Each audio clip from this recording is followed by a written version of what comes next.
स्वर्गीय सांसद शहाबुद्दीन साहब जब जीवित थे तभी उनके नाम पर लोग जो है चुनाव लड़ते थे और जीत के जाते थे। वो चाहे विधानसभा हो या चाहे क्षेत्रीय पार्टी के जो भी म्यूनसिपलिटी की चुनाव हो, और वो क्या कर रहे हो तो स्कॉर्पियो से आज घूम रहे हैं। ये मोहम्मद शहाबुद्दीन साहब का दिन, जो साइकिल पर चढ़ने के दिन नहीं था, वो जो है आज बड़े बड़े गाड़ियों पर घूम रहे हैं। चूँकि लेट सांसद शहाबुद्दीन साहब का भी नाम आता है, जो सिवान में हर एक विकास मामला में उन्होंने काम किया है। स्पेशलिस्ट फॉर जो स्पोर्ट्स जो हुए, एजुकेशन के मामले में बहुत सारे उन्होंने काम किया है। जो सच है उसको कोई नहीं छुपा सकता है। पूरे देश में लोकसभा चुनाव 2024 को लेकर तैयारियां शुरू हो चुकी है। सभी राजनीतिक पार्टी जो है अपने अपने स्तर से 2024 लोकसभा चुनाव की तैयारियों में जुट चुकी है। वहीं अगर सबसे हॉट सीट पूरे बिहार में माना जाए तो सिवान का लोकसभा संसदीय क्षेत्र है। आपको बता दें कि सिवान से कई तरह के कयास लगाए जा रहे हैं भाजपा के तरफ से कि क्या ये सीट एलजेपी जो रामविलास पासवान की पार्टी है उसको जाएगा या भाजपा के खाते में जाएगा। हमारे साथ इस वक्त बातचीत करने के लिए जुड़ रहे हैं भाजपा जिला महामंत्री के जो सदस्य हैं नंद जी। सर बहुत बहुत स्वागत है। अध्यक्ष बहुत बहुत स्वागत है हमारे चैनल में जी। अच्छा एक चीज बताइए, बहुत सारे लोग ये कयास लगा रहे हैं, कुछ लोग का मानना है कि ये लोक जनशक्ति पार्टी के खाते में टिकट जा रहा है, सीट जा रहा है, और कुछ लोग कह रहे हैं भाजपा के खाते में। आप भाजपा के जिला महामंत्री अध्यक्ष हैं, इसको लेकर आप क्या कहेंगे? आपके डिजिटल चैनल के माध्यम द्वारा हमारे जितने भी श्रोतागण हैं हमारे आवाज़ को सुनते होंगे तो मैं उन्हें नमन करता हूं और आप सबको भी धन्यवाद करता हूं। सवाल ये है कि इस बार लोकसभा का सीट सिवान का भाजपा के खाते में जाएगा या एलजेपी जो रामविलास पासवान की पार्टी है उसमें जाएगा? देखिए, वर्तमान स्थिति में तो जदयू की है। हमारे राष्ट्रीय नेतागण जो लोग हैं वो जैसा डिसीजन लेंगे उसी तरह से जो है चुनाव होगा। अब रहा कि किसी पार्टी के ऊपर टीका टिप्पणी करना व्यर्थ की बातें होंगी। हम बीजेपी हैं 2009 से।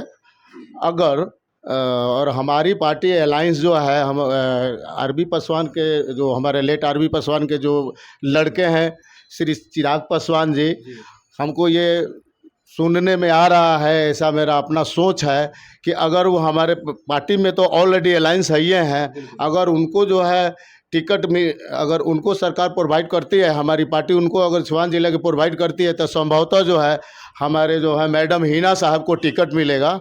और हमें सबको टिकट मिलेगा संभवतः, इट्स नॉट ए श्योर।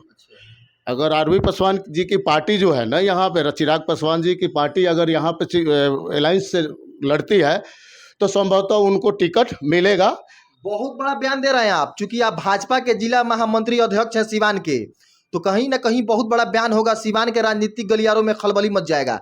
आप कह रहे हैं कि एलजेपी आर के तरफ से अगर टिकट यहाँ कंफर्म हो जाता है तो सिवान के पूर्व दिवंगत सांसद डॉक्टर मोहम्मद शहाबुद्दीन साहब के पत्नी हैना साहब को टिकट जाएगा। इस बात बताइए। जी, स्वर्गीय सांसद शहाबुद्दीन साहब जब जीवित थे तभी उनके नाम पर लोग जो है चुनाव लड़ते थे और जीत के जाते थे।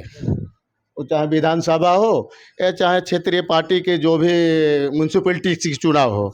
कहने का मतलब ये है कि जब डॉक्टर मोहम्मद शहाबुद्दीन साहब इतना विकास का काम किए तो उनकी पत्नी हैना साहब जब चुनाव लड़ती है तो सिवान की जनता उन्हें वोट क्यों नहीं देती है? हम जनता से यही गुजारिश करेंगे, जात पात से हटकर जो जागरूक लोग हों, एक्टिव लोग हों, उनको चुनाव मतदान करके विजयी बनाया जाए। यानी आप हैना साहब को समर्थन कर रहे हैं? अगर हमारी पार्टी अलायंस है, अगर लोजपा यहाँ से लड़ रही है तो of course why not, I will.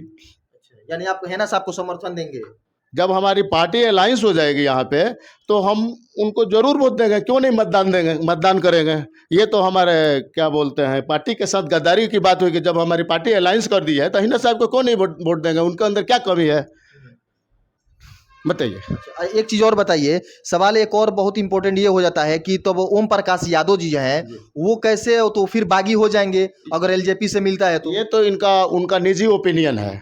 उनको भी जो है अगर सिद्धांतवादी होंगे तो फिर भाजपा को ही मतदान करेंगे, तो बहुत अलायंस पार्टी को ही मतदान करेंगे। अच्छा, अगर हैना साहब को एलजेपी आर से अगर टिकट मिल जाता है तो भाजपा के जो कैडर वोटर हैं वो कैसे उनको एक्सेप्ट करेंगे? अब और कैडर लोगों के बारे में तो हम नहीं जानते हैं। हम तो मतदान करेंगे तो हम यही जान के मतदान करेंगे हम लोजपा पर ही गिरा रहे हैं, मत मीन्स भाजपा की गिरा रहे हैं, कमल साहब को गिरा रहे हैं। लेकिन एक तबका तो मानता है कि अगर मान लीजिए एलजेपी आर से हैना साहब को टिकट मिल जाता है तो फिर जो भाजपा वाले जो लोग हैं या वो बहुत सारे जो नेता है वो बागी हो जाएंगे, क्योंकि आप भी भाजपा में है। आपका बयान बहुत महत्वपूर्ण हो जाता है इसलिए। बागी होंगे उनका अपना व्यक्तिगत सोच है। अगर सही में वो कैडर होंगे तो बागी नहीं होंगे। वह जो है शीर्ष नेता से जाकर अपनी बात अगर रखते हैं तो रखें, लेकिन हमारे शीर्ष नेता कुछ समझ के ही तो अलायंस किए हैं। जब अलायंस किए हैं, इसके पहले हमारे भूतपूर्व एमएलसी साहब मनोज कुमार सिंह जी, वो जो है क्या बोलते हैं लोजपा जो है, लोजपा के साथ हमारी पार्टी अलायंस थी, तो हमने जो है, हम भाजपाई ऑलरेडी हैं लेकिन उनका समर्थन किया, हमने लोजपा को मतदान किया, क्योंकि हम जानते हैं कि हमारी अलायंस पार्टी है, हमारा सीट बढ़ेगा। अच्छा, तो यानी कुल मिलाकर बात ये किया जाए कि आप लोग अगर उनको टिकट मिलता है एलजेपी समर्थन में रहेगी भाजपा? हम तो समर्थन में रहेंगे, और भाजपा के और भी शीर्ष नेता जो लोग हैं, हमारे सीनियर लोग हैं, उनके बारे में हमको कमेंट करना अनुचित बात होगा। वो क्या डिसाइड करते हैं, इसके लिए जो पार्टी अलायंस करके टिकट दे देगी तो उन लोग जहाँ कंप्लेन करना होगा वहाँ कंप्लेन करेंगे, और वहाँ से जो आदेश होगा वैसा उनकी इच्छा होगी सो करेंगे। तो मैडम तो अभी कोई फैसला नहीं ली है, तो आप लोग कैसे कह रहे हैं कि उनको टिकट मिल ही जाएगा? आकलन किया जा रहा है, आकलन किया जा रहा है, आकलन के आधार पर हम ये बात आपके समक्ष रख रहे हैं।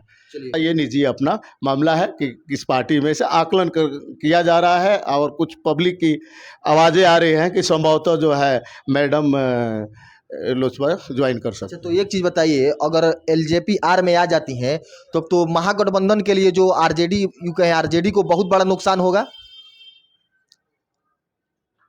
ऑफ कोर्स हमको तो लगता है, क्योंकि मुसलमानों का एक जो तबका है, शहाबुद्दीन साहब का परिवार जिधर जाता है उधर लोग जाते हैं, तो फिर भाजपा को ये मजबूती मिलेगी और राजद पर काफी प्रभाव पड़ेगा। नहीं सर, केवल मुसलमानों का ही एक तबका की बात नहीं है, हम उनके पड़ोसी हैं, बगल में ही मेरा गांव है। हमने देखा है कि जिसको साइकिल पर चढ़ने का ढंग नहीं था उसको उन्होंने स्कॉर्पियो पर चढ़ा दिया, तो उनका वो कौन चढ़ा दिया? मतलब काम देकर फ़ोन करके कि ये काम करो, क्या कर रहे हो, तो स्कॉर्पियो से आज घूम रहे हैं। ये मोहम्मद शहाबुद्दीन साहब का दिन, जो साइकिल पर चढ़ने के दिन नहीं था, वो जो है आज बड़े बड़े गाड़ियों पर घूम रहे हैं। चूँकि पहले ये पूछा करते थे, जाने के बाद हम लोग का न्योताकारी भी चलता है, पूछा करते थे कि आजकल क्या कर रहे हो, तो वह अपनी समस्या रखता था, फटाक फ़ोन उठाते थे, किसी जेईओई को बोल देते थे कि ये परेशान है, इसको जो है आप काम दीजिए, तो काम करके अपना वो डेवलप किया, आगे बढ़ा। तो वो ऐसा व्यक्ति अगर एहसान फरमोश हो तो ये अच्छी बात नहीं है। ये मेरा अपना कॉन्सेप्ट है ह्यूमन राइट्स के तहत। अच्छा, एक चीज़ और, शहाबुद्दीन साहब का किया हुआ बहुत सारे ऐसे काम है सीवान में जो अभी भी पड़े हुए हैं, और वो जो क्या, जैसे आपका एकता इंडोर स्टेडियम हो गया या राजेंद्र स्टेडियम हो गया, बहुत सारे वैवाहिक भवन भी बनवाए हैं, काफ़ी जर्जर स्थिति में है, मतलब उसका हालात जो काफ़ी खास्ता है। तो उसको लेकर जो अभी वर्तमान में जो सांसद है, क्या उनको उसका मेंटेनेंस कराने का फिक्र नहीं है? देखिए, उनका बनाया हुआ इसलिए उन लोग नहीं। देखिए, प्रतिनिधि के अलावा गवर्नमेंट के जो है बॉडी जो हैं, उनका भी काम है कि अपनी समीक्षा कराएं, और समीक्षा करा के उस काम को अग्रसित करें, पैसा को इन्वेस्टमेंट करें। हाँ, हम किसी प्रतिनिधि के बारे में कमेंट नहीं करने जा रहे हैं। ये गवर्नमेंट बॉडी का भी काम है कि जाके देखे, जांच करवाए कि कहाँ की स्थिति क्या है। तो ये तो यहाँ के जो जीते हुए जनप्रतिनिधि है वो न जाकर गवर्नमेंट के पास आवेदन देंगे या रखेंगे कि इस तरह का कार्य हमारे संसदीय क्षेत्र में कराना चाहिए, वहाँ रखेंगे तभी तो पास होगा। सरकार को कैसे पता है? सरकार जनता के ये सेवक है, तो जनता का जो काम है सरकार तक ये लोग पहुँचाएंगे ना। जी, ऑफ कोर्स, क्यों नहीं, समस्या है उसको तो जनता क्यों नहीं, क्यों नहीं। तो फिर वो लोग क्यों नहीं एक्शन ले रहे हैं? अब क्यों एक्शन नहीं ले रहे हैं, अब उनके बारे में हम क्या बात।